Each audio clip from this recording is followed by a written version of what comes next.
ইসলাম ধর্ম একমাত্র আল্লাহ রাব্বুল আলামিনের কাছে মনোনীত ধর্ম। আপনারা অনেক সময় হয়তোবা বলতে পারেন বা বলেছেন যে শ্রেষ্ঠ ধর্ম হচ্ছে ইসলাম। এটা আমরা কিন্তু বলি ইসলাম ধর্ম শ্রেষ্ঠ, তাই না? এটার বলার সুযোগ নাই, বলতে হবে একমাত্র ধর্ম হচ্ছে ইসলাম।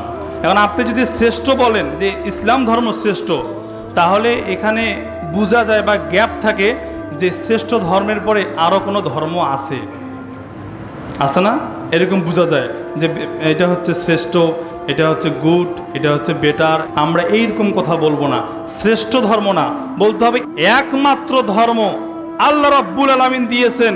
নাম কি? আপনারা কি আলোচনা বোঝেন তো? ইসলাম ধর্মই আল্লাহ রাব্বুল আলামিন দিয়েছেন, আর কোনো ধর্ম আল্লাহ রাব্বুল আলামিন দেন নাই। এই জন্য বলার সুযোগ নাই যে শ্রেষ্ঠ ধর্ম, বলতে হবে একমাত্র ধর্ম ইসলাম। সুবহানাল্লাহ বলেন, একটু বোঝার চেষ্টা করবেন প্রিয়।